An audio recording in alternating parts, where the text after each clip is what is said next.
Hello everyone, नमस्कार। स्वागत है आपका हारमोनियम की इस मास्टर क्लास में।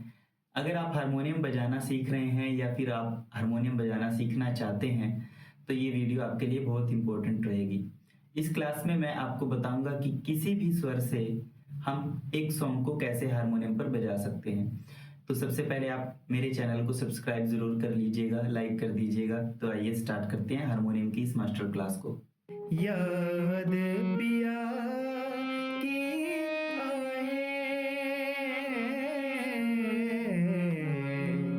अब ये मैंने पहले काले से गाया है। अब इसमें क्या बजा रहा हूं मैं, देखिए, गा मा धा नी सा रे नी सा। तो सबसे पहले आपको एक बात अच्छे से याद रखनी है कि जब हम किसी भी की से एक सॉन्ग को बजाएंगे, पहले आपने इस की से उस सॉन्ग को बजाया, अब आप किसी दूसरे की से उस सॉन्ग को बजाना चाहते हैं, सपोज करिए इससे बजाना चाहते हैं, तो आपको शुद्ध स्वरों के बारे में जानकारी अच्छे से होनी बहुत ज़रूरी है। तो अब हम इस बात को समझेंगे। आपको एक टिप बता रहा हूँ, आप इसको अभी नॉर्मली याद कर लीजिए कि गा और मा के की जो होते हैं वो एक साथ होते हैं, वैसे ही नी और सा स्वर के की एक साथ होते हैं, उनके बीच में कोई गैप नहीं होता। बाकी सभी स्वरों के बीच में एक की को गैप देकर नेक्स्ट की प्ले करना होता है। मतलब हम एक की जिसको सा मानेंगे, उसके तुरंत बाद जो की होगा उसको स्किप कर देंगे, उसको छोड़ देंगे, उससे नेक्स्ट वाला प्ले करेंगे। तो ये फॉर्मूला सभी पर अप्लाई होगा, सिर्फ गा और मा, नी और सा, इनको छोड़कर। तो अब समझते हैं इस चीज को कि जैसे मान के चलिए हमने इसको सा मान लिया, तो सा के बाद मैंने आपको कहा है कि हम उससे नेक्स्ट वाला की छोड़ देंगे और नेक्स्ट प्ले करेंगे। तो इसके बाद नेक्स्ट की ये है, ये वाला की, तो इसको हम छोड़ दिया, तो हमने ये प्ले किया, तो ये सा हो गया, सा, फिर ये रे। और जैसे जैसे मैं जो फिंगर जिस की पर रख रहा हूँ वो वैसे ही आपको भी रखनी है। तो ये सा हो गया, ये रे हो गया, सा रे। अब हमें सा और रे पता चल गए हैं कैसे होते हैं।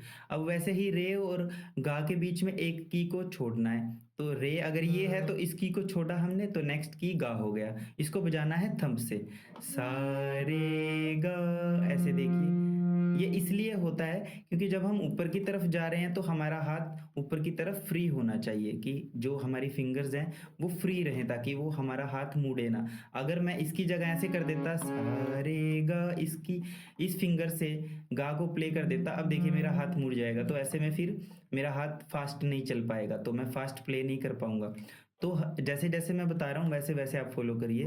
जैसे ये अगर ये सा इससे प्ले कर रहे हैं तो रे ये हो गया, फिर एक की छोड़ा, फिर नेक्स्ट प्ले किया, ये गा हो गया, तो रे गा गा। अब मैंने आपको कहा था जैसे कि गा और मा एक साथ होते हैं, उनके बीच कोई गैप नहीं होता। तो अगर गा ये है तो उससे बिल्कुल नेक्स्ट वाला की मा होगा, वो ये है, तो गा मा। फिर नी और सा भी एक साथ हैं, बाकी सब में एक की का डिस्टेंस है, तो वैसे ही मा और पा के बीच में एक की को छोड़ देंगे, मा, ये की छोड़ा, ये प्ले किया, पा, फिर इस की को छोड़ा, इस वाले की को छोड़ दिया, ये प्ले किया, पा धा, ये ऐसे तीनों फिंगर ऐसे आ जाएंगी, मा पा धा। फिर उसके बाद हमने धा के बाद भी एक की को छोड़ दिया, ये प्ले किया नी, और ये किया थंब से, प धा नी। फिर आपको जैसे बताया था नी और सा भी गा और मा की तरह एक साथ होते हैं, नी सा। तो अब इसको हम वापस वैसे ही जाएंगे, सा नी धा पा मा गा, फिर रे सा। तो आपको आई होप ये बात अच्छे से याद हो गई होगी कि गा और मा इनके की एक साथ होते हैं, नी और सा इनके की एक साथ होते हैं, बाकी सब में एक की को छोड़कर बजाना है। तो सपोज करिए अब ये शुद्ध स्वर आपको आ गए हैं यहाँ से बजाने। अब आप क्या करिए, इस स्वर की बजाय इससे बजाइए, इसको सा मान लीजिए। तो अब ये सा मान लिया अगर आपने, तो वैसे ही वही रूल अप्लाई करेंगे, गा और मा एक साथ, नी और सा एक साथ, बाकी सब में एक की को छोड़ना है। तो अगर ये सा है, और एक बात का और ध्यान रखिए, जब हम नीचे वाले की प्रेस करते हैं, जैसे ये वाइट प्रेस कर रहे हैं, इसमें अगर हम सा मान लेते हैं नीचे वाले की को, इसको, कोई सा भी नीचे वाला की को सा मानते हैं, तो कोशिश करिए उस सा को हम थंब से बजाएँ।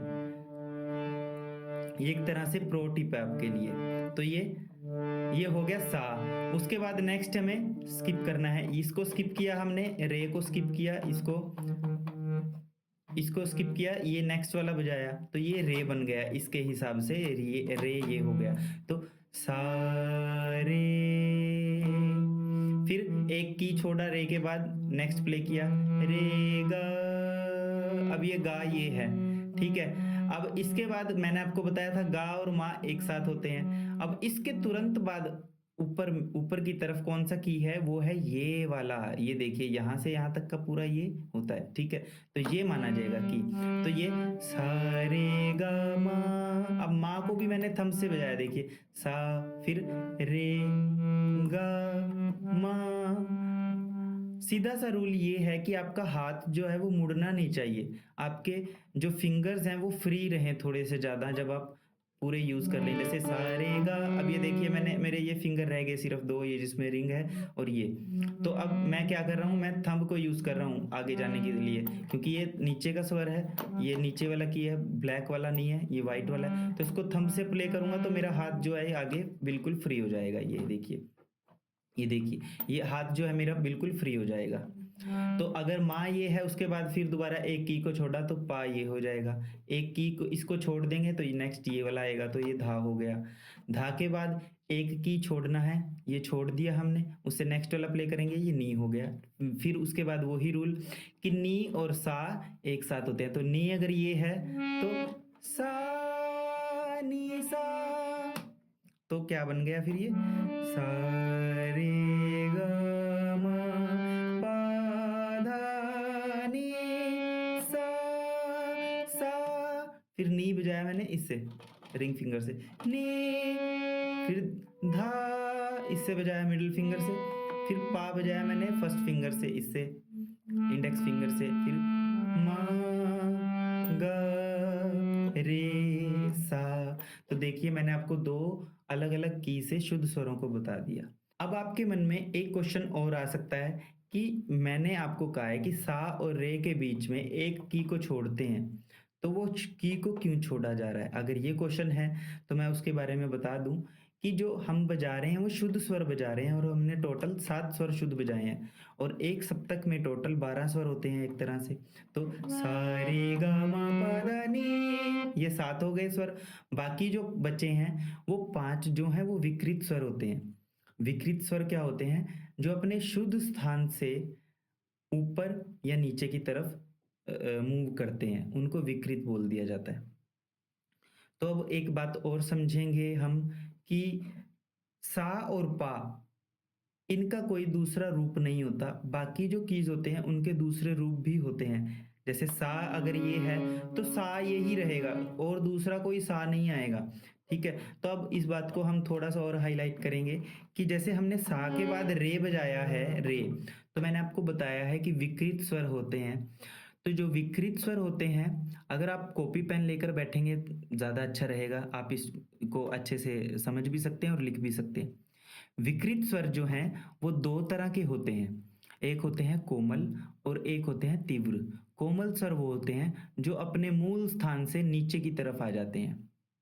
शुद्ध स्थान से अपने नीचे की तरफ जाते हैं, ठीक है। और जो तीव्र स्वर होता है वो अपने शुद्ध स्थान से, मूल स्थान से ऊपर की तरफ होता है। कोमल स्वर होता है वो आधा स्वर नीचे होता है, और जो तीव्र स्वर होता है वो आधा ऊपर होता है एक तरह से। जो कोमल स्वर होते हैं वो 4 होते हैं। रे, गा, धा, नी, ये कोमल स्वर होते हैं। मा होता है वो तीव्र होता है, वो ऊपर की तरफ जाता है। तो अब इसको समझेंगे, सा और रे, इनके बीच में हमने जो की छोड़ा था। अब अगर समझिए सा का कोई दूसरा रूप नहीं है, लेकिन रे का तो है। रे कोमल रे होता है, ये शुद्ध रे है। तो कोमल रे जो है अपने शुद्ध स्थान से नीचे होगा। तो अगर ये इसका शुद्ध स्थान है तो ये कोमल रे ये हो जाएगा, ये रे है कोमल रे। तो वैसे ही ये रे है तो गा ये था, तो अगर शुद्ध गा ये है तो इसका कोमल गा, कोमल रूप कौन सा हो जाएगा, ये वाला हो जाएगा, ठीक है। फिर उसके बाद गा ये है, मा ये है, शुद्ध शुद्ध गा ये है, और माँ ये है। तो अगर माँ ये है तो उसका माँ मैंने बताया था आपको जो माँ स्वर होता है वो तीव्र होता है, वो ऊपर की तरफ जाता है। तो पा, माँ और पा के बीच में जो की है वो तीव्र मध्यम है। और फिर ये पा आपको पता है इसका कोई दूसरा रूप नहीं है, ये पा एक ही होता है। फिर उसके बाद जो धा होता है, धा का ये जो हमने पा और धा के बीच में की छोड़ा था वो है ये कोमल धा हो गया क्योंकि ये शुद्ध धा नीचे आ गया। फिर ये धा और नी, इनके बीच में जो की छोड़ा था हमने वो है कोमल नी, क्योंकि ये अपने शुद्ध स्वर शुद्ध नी है, ये कोमल नी हो गया इससे डाउन। फिर नी और सा आगे दोबारा एक साथ। अब आपको ये बात ध्यान रखनी है कि जब भी आप रियाज़ करने के लिए बैठते हैं, तो आप सबसे पहले पहले काले से शुद्ध स्वरों को फाइंड आउट करिए। फिर उसके बाद आप कोमल स्वर बजाइए उसमें, जैसे सा रे ग म प ध नि सा नि ध प म ग रे सा। अब उसके बाद अगर कोमल बजाने हैं आपको स्वर, तो आपको पता चल गया सा और रे के बीच में ये जो है कोमल रे है, तो सा रे। फिर रे और गा के बीच में ये जो था ये कोमल गा था, तो सा रे ग। फिर सा रे ग, ये माँ वो ही रहेगा, मा पा धा नी सा नी धा पा मा गा रे सा। तो ऐसे आप इस तरह से अगर रियाज़ करेंगे तो आप हर की से जो है शुद्ध स्वरों को और कोमल स्वरों को, विकृत स्वरों को बजाने में परफेक्ट हो जाएँगे और आप किसी भी गाने को जो है अलग की से बजा सकते हैं। जैसे मैं आपको बताऊँ एक बार,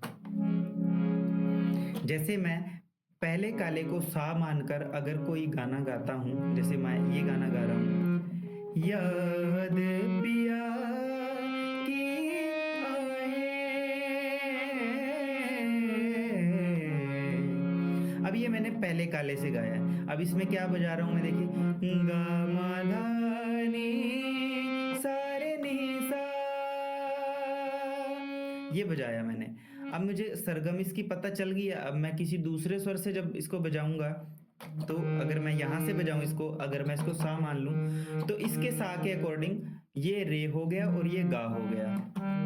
तो यहाँ से कैसे होगा, याद पिया की आए।